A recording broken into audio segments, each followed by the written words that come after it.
ಬಂಗಡೆ ಹೆಚ್ಚು ಕಡಿಮೆ 60ರಿಂದ 80 ಸಾವಿರ ಮರಿಗಳನ್ನು ಒಮ್ಮೆ ಮೊಟ್ಟೆ ಇಡುವಾಗ ಇಡ್ತದೆ.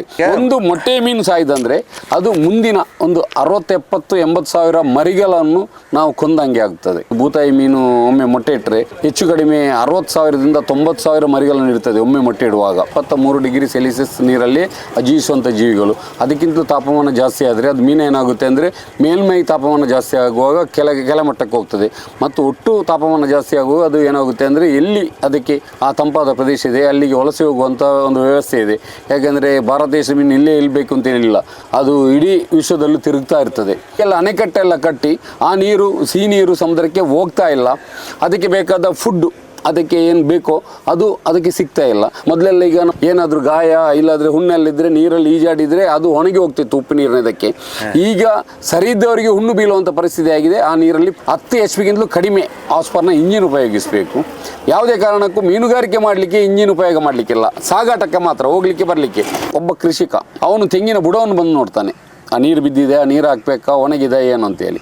ಅದೇ ಒಬ್ಬ ಉದ್ಯಮಿ ಅದರ ತುದಿಯನ್ನು ನೋಡ್ತಾನೆ, ಎಷ್ಟು ನನಗೆ ಇಳುವರಿ ಇದೆ ಅಂತೇಳಿ. ನಮ್ಮ ಸಾಗರ ತೀರದಿಂದ ಅಂದರೆ ಬೀಚ್ ಅಂತ ಹೇಳ್ತೇವೆ ನಾವು, ಆ ಬೀಚಿಂದ 12 ನಾಟಿಕಲ್ ಮೈಲ್, ಹೆಚ್ಚು ಕಡಿಮೆ 22ರಿಂದ 23 ಕಿಲೋಮೀಟರ್ ದೂರವರೆಗೆ ಆ ರಾಜ್ಯದ ವ್ಯಾಪ್ತಿ. ಅದರ ನಂತರ 12 ನಾಟಿಕಲ್ ಮೈಲಿಂದ 200 ನಾಟಿಕಲ್ ಮೈಲ್, ಹೆಚ್ಚು ಕಡಿಮೆ 380 ಕಿಲೋಮೀಟರ್ವರೆಗೆ ನಮ್ಮ ಕೇಂದ್ರ ಆಡಳಿತ ಪ್ರದೇಶ, ಸೆಂಟ್ರಲ್ ಗೌರ್ಮೆಂಟ್ ಇದ್ದು ಜಾಗ. ಅದರ ಆಚೆ ಅದು ಇಂಟರ್ನ್ಯಾಷನಲ್ ಬಾರ್ಡರ್ ಬರುತ್ತೆ ಸರ್. ಮಾನ್ಯ ವೀಕ್ಷಕರೇ, ವಿಶೇಷವಾಗಿ ನಾನಿವತ್ತು ಮಂಗಳೂರು ಬಂದರ್ ಅಂದರೆ ಹಾರ್ಬರ್ ಭಾಗದಲ್ಲಿದ್ದೇನೆ. ಅಂದರೆ ಮೀನುಗಳನ್ನು ಎಲ್ಲಿ ಹಿಡಿತಾರೆ ಅಲ್ಲಿದ್ದೇನೆ. ನನ್ನ ಹಿಂಭಾಗದಲ್ಲಿ ಅಲ್ಲಿ ನೀವು ನೋಡ್ತಾ ಇರೋದೆಲ್ಲ ಇದು ಬಂದರ್ ಪ್ರದೇಶ. ಮೀನುಗಾರಿಕೆ ದೊಡ್ಡ ಮಟ್ಟದ ನಷ್ಟದಲ್ಲಿದೆ. ಇದ್ರಿಗೆ ಸುಮಾರು ಕಾರಣಗಳಿದೆ. ಹೀಗಾಗಿ ನಾನು ಇವತ್ತು ಬೆಳಗ್ಗೆ ಹೋಗಿದ್ದೆ. ಸಮುದ್ರ ಪೂರ್ತಿ ಸಿಕ್ಕಾಪಟ್ಟೆ ಪೊಲ್ಯೂಟ್ ಆಗಿದೆ. ಇಡೀ ಮಂಗಳೂರು ನಗರದ ತ್ಯಾಜ್ಯ ಎಲ್ಲ ಸೇರಿ ಅದರಲ್ಲೇ ಬಿಟ್ಟಿದ್ದಾರೆ. ಮೀನುಗಾರರು ಬೆಳಗ್ಗೆ ಮೀನು ಹಿಡಿಲಿಕ್ಕೆ ಹೋದ್ರು ಒಂದು ಮೀನು ಸಮೇತನೂ ಸಿಗ್ತಾ ಇಲ್ಲ. ದೊಡ್ಡ ಮಟ್ಟದ ಮತ್ಸ್ಯಕ್ಷಾಮ ಅಂತ ಹೇಳಿದ್ರೆ, ಜಲಕ್ಷಾಮ ಒಂದು ಕಡೆ ಆದರೆ ಮತ್ಸ್ಯಕ್ಷಾಮ ಅಂತ ಹೇಳಿದ್ರೆ ಪೂರ್ತಿ ಮೀನು ತುಂಬ ಕಡಿಮೆ ಆಗಿಬಿಟ್ಟಿದೆ, ಮೀನೇ ಇಲ್ಲ. ನವೀನ್ ಅವರಿದ್ದಾರೆ, ಅವ್ರ ಹತ್ರನೇ ಕೇಳುವ. ಯಾಕಂದರೆ ಅವರು ಮೀನುಗಾರರು, ಇದೇ ಭಾಗದವರು. ಹಿಂದುಗಡೆ ಡಿಂಗಿಗಳು ಸುಮಾರಿದೆ.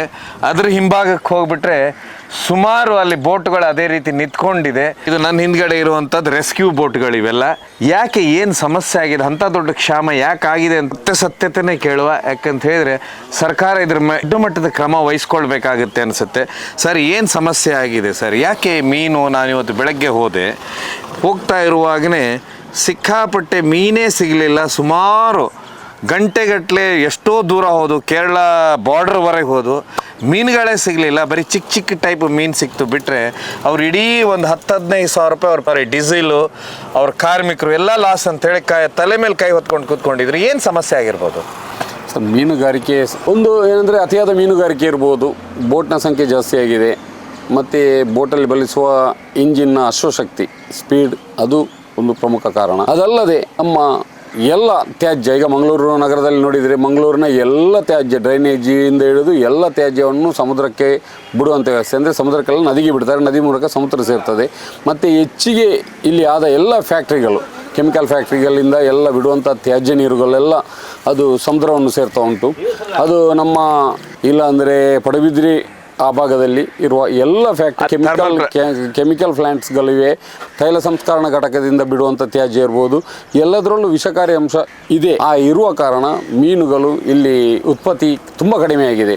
ಒಂದೊಮ್ಮೆ ಹಾರ್ಬರ್ ಒಳಗಡೆ 150ರಿಂದ 200 ಜೋಡಿ ದೋಣಿ, ಅಂದರೆ ಸಾಧಾರಣ 300-400 ದೋಣಿ ಕಾರ್ಯಾಚರಣೆ ಮಾಡ್ತಾಯಿತ್ತು.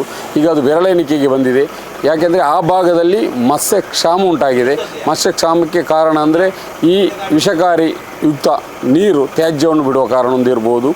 ಅದೇ ರೀತಿ ಈಗ ವರ್ಷದಿಂದ ವರ್ಷಕ್ಕೆ ಮಳೆ ಕುಂಠಿತವಾಗಿ ಬಿಸಿಲು ಜಾಸ್ತಿ ಆಗ್ತಾ ಉಂಟು. ಬಿಸಿಲಿನ ತಾಪಮಾನದಿಂದಾಗಿ ಸಾಗರದ ನೀರಿನ ತಾಪಮಾನವು ಜಾಸ್ತಿ ಆಗ್ತಾ ಉಂಟು. ಗ್ಲೋಬಲ್ ವಾರ್ಮಿಂಗ್, ಆ ತಾಪಮಾನಕ್ಕೆ ಮೀನುಗಳು ಸಹಿಸಿಕೊಳ್ಳುವಷ್ಟು ಶಕ್ತವಾಗಿಲ್ಲ. ಸಾಧಾರಣವಾಗಿ 22ರಿಂದ 23 ಡಿಗ್ರಿ ಸೆಲ್ಸಿಯಸ್ ನೀರಲ್ಲಿ ಜೀವಿಸುವಂಥ ಈ ಮೀನುಗಳು ಅದಕ್ಕೆ ಬೇಕಾದ ತಂಪು ವಾತಾವರಣವನ್ನು ಹಾರೈಸಿಕೊಂಡು ಅದು ಸ್ಥಳಾಂತರ ಆಗ್ತದೆ. ಸರ್, ಗ್ಲೋಬಲ್ ವಾರ್ಮಿಂಗ್ ಅಂತ ಹೇಳ್ತಾ ಇದ್ರೆ, ಗ್ಲೋಬಲ್ ವಾರ್ಮಿಂಗ್ ಏನು ಸಮಸ್ಯೆ ಆಗ್ತಾ ಇದೆ ಜಗತ್ತಿನಲ್ಲಿ? ಅಂದರೆ ಉಷ್ಣಾಂಶ ಜಾಸ್ತಿ ಆಗ್ತಾ ಹೋಗಿದೆ. ಇದರ ಮೇಲೆ ಸಮುದ್ರದ ಮೇಲೆ ಏನು ಇಫೆಕ್ಟ್ ಆಗುತ್ತೆ? ಸಮುದ್ರ ಮೇಲೆ ಎಫೆಕ್ಟ್ ಆಗ್ತದೆ ಅಂದರೆ ಸಮುದ್ರ ನೀರು ಅಷ್ಟೇ ಅದರ ತಾಪಮಾನ ಜಾಸ್ತಿ ಆಗ್ತದೆ. ಮೀನುಗಳು ಅತಿ ಸೂಕ್ಷ್ಮ ಜೀವಿಗಳು, ಅವಿಗೆ ಜೀವಿಸಲಿಕ್ಕೆ ಇವರು ಸೆಮ್ಮೆಫರ್ ವರದಿ ಪ್ರಕಾರ 22ರಿಂದ 23 ಡಿಗ್ರಿ ಸೆಲ್ಸಿಯಸ್ ನೀರಲ್ಲಿ ಜೀವಿಸುವಂಥ ಜೀವಿಗಳು. ಅದಕ್ಕಿಂತ ತಾಪಮಾನ ಜಾಸ್ತಿ ಆದರೆ ಅದು ಮೀನು ಏನಾಗುತ್ತೆ ಅಂದರೆ ಮೇಲ್ಮೈ ತಾಪಮಾನ ಜಾಸ್ತಿ ಆಗುವಾಗ ಕೆಳಮಟ್ಟಕ್ಕೆ ಹೋಗ್ತದೆ, ಮತ್ತು ಒಟ್ಟು ತಾಪಮಾನ ಜಾಸ್ತಿ ಆಗುವಾಗ ಅದು ಏನಾಗುತ್ತೆ ಅಂದರೆ ಎಲ್ಲಿ ಅದಕ್ಕೆ ಆ ತಂಪಾದ ಪ್ರದೇಶ ಇದೆ ಅಲ್ಲಿಗೆ ವಲಸೆ ಹೋಗುವಂಥ ಒಂದು ವ್ಯವಸ್ಥೆ ಇದೆ. ಯಾಕೆಂದರೆ ಭಾರತ ದೇಶ ಮೀನು ಇಲ್ಲೇ ಇಲ್ಲಬೇಕು ಅಂತೇನಿಲ್ಲ, ಅದು ಇಡೀ ವಿಶ್ವದಲ್ಲೂ ತಿರುಗ್ತಾ ಇರ್ತದೆ. ಮತ್ತು ಇನ್ನೊಂದೇನೆಂದರೆ ಆ ಬಿಸಿ ತಾಪಮಾನಕ್ಕೆ ಸಾಗರ ತಳದಲ್ಲಿರುವ ಸಸ್ಯಗಳಿರ್ಬೋದು, ಅತಿ ಸೂಕ್ಷ್ಮ ಜೀವಿಗಳಿರ್ಬೋದು, ಅದೇ ಥರ ಮೀನಿಗೆ ಬೇಕಾದ ಆಹಾರ ವಸ್ತು ಸೂಕ್ಷ್ಮಾಣು ಮೀನುಗಳಿರ್ಬೋದು, ಇದೆಲ್ಲ ತಾಪಮಾನ ಸಹಿಸಿಕೊಳ್ಳಾಗದೆ ಸಾಯ್ತದೆ. ಅದು ಸಾಯುವಾಗ ಅದಕ್ಕೆ ಆಹಾರದ ಕೊರತೆಯು ಬರ್ತದೆ ಸರ್. ಆದ ಕಾರಣ ಮೀನುಗಳು ವಲಸೆ ಹೋಗುವುದು ಸರ್ವೇ ಸಾಮಾನ್ಯ. ಅದಲ್ಲದೆ ಈಗ ಸರ್ಕಾರ ಮಳೆಗಾಲದ ರಜಾವಧಿಯನ್ನು 3 ತಿಂಗಳಿದ್ದದನ್ನು 91 ದಿವಸ ಇತ್ತು, ಈಗ 61 ದಿವಸಕ್ಕೆ ಇಳಿಸಿದ್ದಾರೆ. ಇದರಿಂದಾಗಿ ಏನಾಗಿದೆ ಅಂದರೆ ಮೊಟ್ಟೆ ಇರುವ ಮೀನುಗಳು ಆ ಸಮಯದಲ್ಲಿ ಸಾಯುವಂಥ ಅವಕಾಶಗಳು ಜಾಸ್ತಿ. ಯಾಕಂದರೆ ಒಂದು ಬೂತಾಯಿ ಮೀನು ಒಮ್ಮೆ ಮೊಟ್ಟೆ ಇಟ್ಟರೆ ಹೆಚ್ಚು ಕಡಿಮೆ 60,000ದಿಂದ 90,000 ಮರಿಗಳನ್ನು ಇರ್ತದೆ ಒಮ್ಮೆ ಮೊಟ್ಟೆ ಇಡುವಾಗ. ಏನು ಹೇಳ್ತೀರಾ ಸರ್? ನಾವು ಹೇಳ್ತಾ ಇಲ್ಲ ಸರ್, ವಿಜ್ಞಾನಿಗಳು ಹೇಳೋ ವಿಷಯ. 60,000ದಿಂದ 90,000 ಮರಿಗಳನ್ನು ಒಂದು ಬೂತಾಯಿ ಮೀನು ಒಮ್ಮೆ ಮೊಟ್ಟೆ ಇಡುವಾಗ ಅಷ್ಟು ಮರಿ ಇಡ್ತದೆ.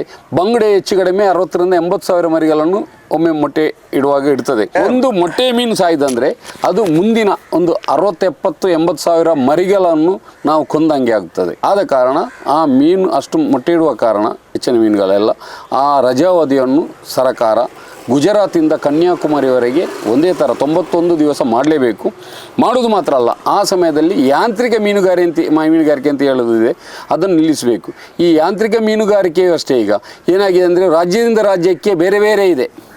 ಈಗ ನಾವು ಯಾಂತ್ರಿಕ ಮೀನುಗಾರಿಕೆಯನ್ನು ಇಲ್ಲಿ ಕರ್ನಾಟಕದಲ್ಲಿ ಆಲ್ಮೋಸ್ಟ್ ಸ್ಥಗಿತ ಆಗ್ತದೆ, ಆದರೆ ಕೇರಳದಲ್ಲಿ ಅದು ಸ್ಥಗಿತ ಆಗ್ತಾ ಇಲ್ಲ. ಯಾಕಂದರೆ ಅವರು ಒಲ್ಲಂ ಅಂತೇಳಿ ಅವ್ರಿಗೇನಾಗಿದೆ ಅಂದರೆ ಅಲ್ಲಿ ಕ್ಯಾಬಿನ್ ಇದ್ದರೆ ಬೋಟ್, ಕ್ಯಾಬಿನ್ ಇಲ್ಲ ಅಂದರೆ ದೋಣಿ ಅಂತೇಳಿದೆ, ಆ ದೋಣಿಯನ್ನವರು ದುಡಿಲಿಕ್ಕೆ ಬಿಡ್ತಾರೆ. ಆ ಬಿಡುವಾಗ ಏನಾಗುತ್ತೆ, ಅವರು ಆ ದೊಡ್ಡ ನಮ್ಮಲ್ಲಿ ಏನು ಪರ್ಸಿನ್ ಬೋಟ್ ಇದೆ ಅದಕ್ಕಿಂತ ದೊಡ್ಡ ದೊಡ್ಡ ಬೋಟನ್ನು ಹಿಡಿದು ಅವರು ಮೀನುಗಾರಿಕೆಯನ್ನು ಮಾಡ್ತಾರೆ. ಆದ ಕಾರಣ ಅಲ್ಲಿ ಮಳೆಗಾಲದ ರಜೆ ಅವಧಿ ಅನ್ನೋದು ಕೇವಲ ಟ್ರಾಲ್ ಬೋಟನ್ನಷ್ಟೇ ನಿಲ್ಲಿಸ್ತಾರಲ್ಲದೆ ಮತ್ತು ಆ ದೋಣಿಯವರಿಗೆ ಆ ಮೀನುಗಾರಿಕೆಯನ್ನು ಬಿಡುವ ಕಾರಣ ನಮ್ಮ ಕರ್ನಾಟಕದ ಪರ್ಸಿನ್ಗಿಂತಲೂ ದೊಡ್ಡ ಬೋಟುಗಳೇ, ಅದಕ್ಕಿಂತ ಹೆಚ್ಚಿನ ಸಂಖ್ಯೆಯಲ್ಲಿ ಅದರಲ್ಲಿ ಮೀನು ಸಿಗುತ್ತದೆ. ಆದ ಕಾರಣ ಮೊಟ್ಟೆ ಇರುವ ಮೀನು ಆ ಟೈಮಲ್ಲಿ ಸಾಯುವಾಗ ಮುಂದಿನ ನಮ್ಮ ಪೀಳಿಗೆನೇ ಹುಟ್ಟುವುದಿಲ್ಲಲ್ಲ, ಈಗ ಜನರೇಷನ್ ಬರೋದಿಲ್ಲ ಅದರ. ಹೌದು. ಇನ್ನೊಂದೇನಾಗುತ್ತೆ ಅಂದರೆ ಸರ್, ಮರಿಮೀನು ಹಿಡಿಯುವಂಥ ವ್ಯವಸ್ಥೆ ಈಗ ಇಂಜಿನ್ ಸ್ಪೀಡಲ್ಲಿ ಆದ ಕಾರಣ ಸ್ವಲ್ಪ ಮರಿಮೀನು ಇಡುವಂಥ ವ್ಯವಸ್ಥೆ.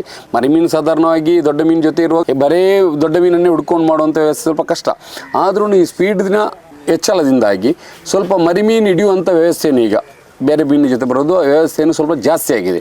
ಆ ಮರಿಮೀನು ಸಾಯಿದಂದರೆ ಮುಂದಿನ ಪೀಳಿಗೆಗೆ ಅದು ಮೀನುಗಾರಿಕೆಗೆ ವಿನಾಶ. ಮತ್ತು ಈ ಪ್ಲಾಸ್ಟಿಕಲ್ಲಿ ಹೋಗಿ ಪ್ಲಾಸ್ಟಿಕ್ ಬಾಟ್ಲಿ ಇರ್ಬೋದು, ಪ್ಲಾಸ್ಟಿಕ್ ಎಲ್ಲ ಹೋಗಿ ಸಮುದ್ರ ಸೇರ್ತಾ ಉಂಟು.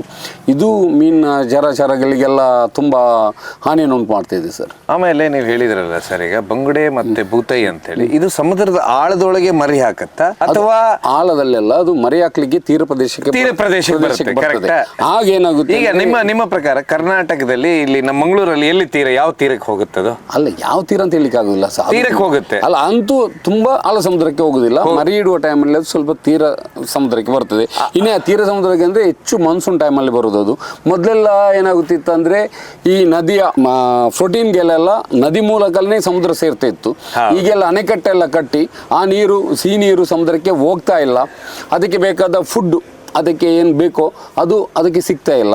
ಮೊದಲೇ ಅಂದರೆ ಗದ್ದೆಯಲ್ಲೆಲ್ಲ ಸೆಗಣಿ, ವಿಭೂತಿ ಇದನ್ನೆಲ್ಲ ಯೂಸ್ ಮಾಡಿ ಕೃಷಿ ಮಾಡ್ತಿದ್ರು. ಈಗ ಅದರ ಬದಲೆಲ್ಲ ಕೆಮಿಕಲ್ ಯೂಸ್ ಮಾಡ್ತಿದ್ದಾರೆ. ಒಂದು ವೇಳೆ ಆ ನೀರು ಹೋದ್ರೂ ಅಲ್ಲಿ ಆ ಕೆಮಿಕಲಿಂದಲೂ ಎಫೆಕ್ಟ್ ಆಗುವ ಜಾಸ್ತಿ ಇದೆ ಸರ್. ಯಾಕೆಂದರೆ ಸಮುದ್ರ ತೀರದಲ್ಲಿ ಮೊದಲೆಲ್ಲ ಈ ಚಿಪ್ಪು ಅಂತ ಹೇಳ್ತೇವೆ ನಾವು, ಶೆಲ್ ಫಿಶ್ ಚಿಪ್ಪು, ಆ ಚಿಪ್ಪು ಎಲ್ಲ ರಾಸಿ ಬೀಳ್ತಿತ್ತು. ಈಗ ಆ ಚಿಪ್ಪುಗಳೆಲ್ಲ ಕಾಣೆಯಾಗಿದೆ. ಯಾಕಂದರೆ ಜಲಚರಗಳೆಲ್ಲ ನಾಶ ಆಗ್ತಾ ಇದೆ ಅನ್ನೋದಕ್ಕೆ ಒಂದು ಸೂಚನೆ. ಮೊದಲೆಲ್ಲ ಈಗ ನಮ್ಮ ಏನಾದರೂ ಗಾಯ ಇಲ್ಲಾದ್ರೆ ಹುಣ್ಣಲ್ಲಿದ್ರೆ ನೀರಲ್ಲಿ ಈಜಾಡಿದ್ರೆ ಅದು ಒಣಗಿ ಹೋಗ್ತಿತ್ತು ಉಪ್ಪು ನೀರಿನದಕ್ಕೆ. ಈಗ ಸರಿ ಇದ್ದವರಿಗೆ ಹುಣ್ಣು ಬೀಳುವಂತ ಪರಿಸ್ಥಿತಿ ಆಗಿದೆ. ಆ ನೀರಲ್ಲಿ ಕಲುಷಿತವಾಗಿದೆ. ತುಂಬಾ ಒಂದು ವಿಷಯ ಹೇಳಿದ್ರಲ್ಲ ನೀವು, ಪ್ರೋಟೀನ್ ಅಂತ ಹೇಳಿದ್ರೆ, ಈಗ ಪಶ್ಚಿಮ ಘಟ್ಟ ಅಂದ್ರೆ ಈಗ ಸಕಲೇಶ್ಪುರ ಮೇಲೆ ಘಟ್ಟದಿಂದ ನೀರು ಬರೋದು ನೇತ್ರಾವತಿ ನದಿಯಲ್ಲಿ, ಆಗ ಒಳ್ಳೆ ಅದ್ಭುತವಾದ ಅದರಲ್ಲಿ ಪ್ರೋಟೀನ್ ಇರೋದು, ಅಂದ್ರೆ ವಿಟಮಿನ್ ಅದು ಇದೆಲ್ಲ ಸೇರ್ಕೊಂಡು ಬಂದು ಅದು ನದಿಯ ನೀರು ಸಮುದ್ರಕ್ಕೆ ಸೇರೋದು. ಆ ಭಾಗದಲ್ಲಿ ಸಮುದ್ರ ಮೀನುಗಳು ಮರಿ ಹಾಕ್ತೋದು, ಪೌಷ್ಟಿಕಾಂಶ ಇರೋದು. ಯಾಕಂದ್ರೆ ಸಮುದ್ರದಲ್ಲಿ ಉಪ್ಪು ನೀರಲ್ಲ ಅಲ್ಲ, ಆದ್ರೆ ಇದನ್ನ ತುಂಬಾ ಕಡಿಮೆ ಆಗಿದೆ ಅಂತೀರಾಗ. ಅದು ತುಂಬಾ ಕಡಿಮೆ ಆಗಿದೆ ಸರ್. ಯಾಕಂದರೆ ನದಿ ನೀರು ಹೋಗೋದು ಕಡಿಮೆ, ಹೋದ್ರೂ ಮೊದಲಿನಾಗೆ ಅಷ್ಟು ಸಾರಯುಕ್ತ ನೀರಲ್ಲ. ಈಗ ಸ್ವಲ್ಪ ಕೆಮಿಕಲಿಂದಾಗಿ ಅವರ ಕೆಮಿಕಲ್ ನೀರು ಬಿಡುವಂಥ ವ್ಯವಸ್ಥೆಯಲ್ಲೂ ಮೀನುಗಾರಿಕೆಗೆ ತುಂಬ ತೊಂದರೆ ಆಗ್ತಿದೆ. ಯಾಕಂದರೆ ನಮ್ಮ ಈ ಹಾರ್ಬರ್ ಪ್ರದೇಶದಲ್ಲೆಲ್ಲ ಮೊದಲೆಲ್ಲ ಹಾರ್ಬರ್ ಪ್ರದೇಶದ ಆ ಏರಿಯಾದಲ್ಲಿ ಹೆಚ್ಚು ಮೀನು ಸಿಗ್ತಾ ಇತ್ತು. ಈಗ ಮೀನುಗಾರಿಕೆಗೆ ಅಲ್ಲಿ ತುಂಬ ಬರಗಾಲ ಆಗಿದೆ. ಯಾಕೆಂದರೆ ಆ ನೀರುಗಳೆಲ್ಲ ಸಮುದ್ರಕ್ಕೆ ಸೇರುವಂಥ ಜಾಗ ಅದು. ಅಲ್ಲಿ ಮೀನುಗಳ ಲಭ್ಯತೆ ತುಂಬ ಕಡಿಮೆ ಇದೆ ಸರ್.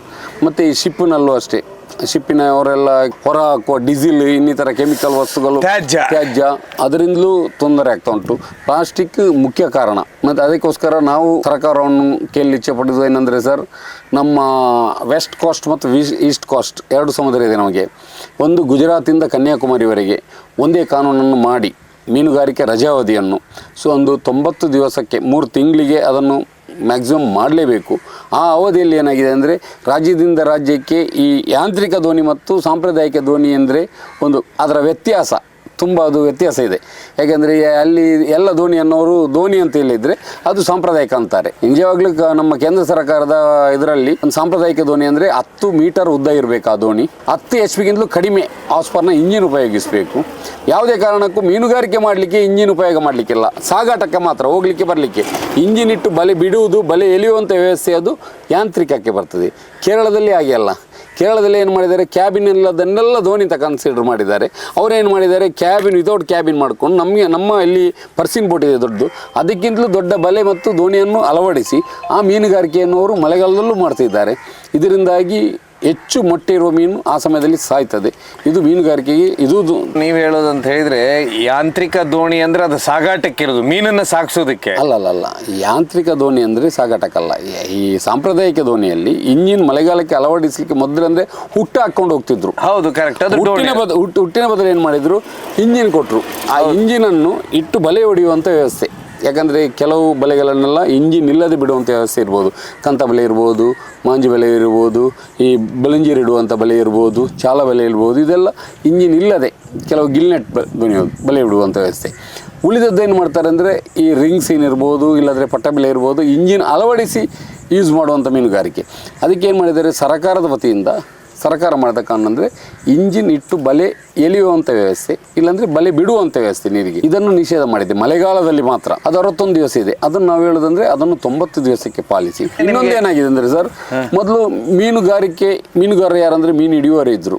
ಮತ್ತೆ ಸರ್ಕಾರ ಅದನ್ನು ಸ್ವಲ್ಪ ಸವಲತ್ತುಗಳನ್ನೆಲ್ಲ ಕೊಟ್ಟು ಈಗ ಎಲ್ಲರೂ ಮೀನುಗಾರರಾಗಿದ್ದಾರೆ. ಇದು ಕಮರ್ಷಿಯಲ್ ಫೀಲ್ಡ್ ಆಗಿದೆ. ಒಬ್ಬ ಕೃಷಿಕ ಅವನು ತೆಂಗಿನ ಬುಡವನ್ನು ಬಂದು ನೋಡ್ತಾನೆ, ಆ ನೀರು ಬಿದ್ದಿದೆ, ಆ ನೀರು ಹಾಕ್ಬೇಕಾ, ಒಣಗಿದೆ ಏನು ಅಂತೇಳಿ. ಅದೇ ಒಬ್ಬ ಉದ್ಯಮಿ ಅದರ ತುದಿಯನ್ನು ನೋಡ್ತಾನೆ, ಎಷ್ಟು ನನಗೆ ಇಳುವರಿ ಇದೆ ಅಂತೇಳಿ. Very great. ಮತ್ತು ಈಗ ಒಂದು ಹಸು ಹಾಲು ಕೆರೆಯುವಾಗ ಒಬ್ಬ ರೈತ ಏನು ಮಾಡ್ತಾನೆ, ಕರುವಿಗೆ ಕೊಟ್ಟು ತನಗೆ ಎಷ್ಟು ಬೇಕೋ ಅಷ್ಟು ಹಾಲನ್ನು ಹಿಂಡ್ತಾನೆ. ಒಬ್ಬ ಇನ್ವೆಸ್ಟ್ಮೆಂಟರ್ ಎಷ್ಟು ಬರ್ತೆ ಆ ಕೆಚ್ಚಲಲ್ಲಿ ರಕ್ತ ಬರೋವರೆಗೆ ಅವರಿಗೆ ಇರುವುದೇ ಅಂದರೆ ಹಣ ಮಾಡಬೇಕು. ಅದರ ಮೇಲೆ ಪ್ರೀತಿ ಅನ್ನೋದು ಇರುವುದಿಲ್ಲ. ಅದೇ ಥರ ಇಲ್ಲಿ ಇನ್ವೆಸ್ಟ್ಮೆಂಟ್ನವರಿಗೆ ಅವರು ಇನ್ವೆಸ್ಟ್ಮೆಂಟ್ ಮಾಡಿದರೆ ಅವರಿಗೆ ಲಾಭ ಬರಬೇಕು, ಆ ಉದ್ದೇಶ ಇರ್ತದೆ. ಎಲ್ಲದರ ಪರಿಣಾಮವಾಗಿ ಈ ಮೀನುಗಾರಿಕೆ ಏನಾಗಿದ್ದರೆ ಬೋಟ್ಗಳ ಸಂಖ್ಯೆಯನ್ನು ಹೆಚ್ಚಾಗಿದೆ, ಮೀನುಗಾರಿಕೆ ನಶಿಸಿ ಹೋಗ್ತಾ ಉಂಟು. ಮತ್ತು ಇನ್ನೊಂದು ದೊಡ್ಡ ಹೊಡೆತ ಅಂದರೆ ಸರ್, ನಮಗೆ ಈಗ ಎಲ್ಲ ಮೀನುಗಾರರಿಗೂ ಮೊದಲೇ ಅಂದರೆ ಎಕ್ಸ್ಪೋರ್ಟ್ ಐಟಮ್ ಮೀನು ಸಿಕ್ಕಿದರೆ ಒಳ್ಳೆ ರೇಟ್ ಅಂತ ಹೇಳಿತ್ತು. ಈಗ ನಮ್ಮ ಸಿಗಡಿ ಇರ್ಬೋದು, ಆ ಸಿಗಡಿಗೆಲ್ಲ ಮೊದಲು ಒಂದು 20-30 ವರ್ಷ ಮೊದಲು ಎಷ್ಟು ರೇಟ್ ಇತ್ತ, ಫ್ರಾನ್ಸ್, ಅದು ಸಿಗಡಿ ಫ್ರಾನ್ಸ್ ಅಂತ ಹೇಳ್ತೇವೆ. ಅದಕ್ಕೆ 20-30 ವರ್ಷ ಮೊದಲು ಎಷ್ಟು ರೇಟ್ ಇತ್ತ, ಅದೇ ರೇಟ್ ಇವಾಗಲಿದೆ. ಈಗ ನಾನು ಚಿಕ್ಕದಿರುವಾಗ ನಮ್ಮ ದೋಣಿಗೆ ಹೋಗ್ತಿದ್ದೆವು. ಹೋಗ್ತಿರುವಾಗ ಆಗಲೇ ತೇಂಬೆಲೆಟ್ಟಿ ಅಂತ ಹೇಳ್ತಾರೆ ತುಳುವಲ್ಲಿ, ಮಲಯಾಳಂ ಪೂವಾಲ ಅಂತ ಹೇಳ್ತಾರೆ. ಇಲ್ಲಿ ಇದೆ ನೀವು ಹೇಳೋದು ಪೌನ್ಸ್, ಅದಕ್ಕೆ 100 ರೂಪಾಯಿ ಆವಾಗ ಇತ್ತು ಸರ್.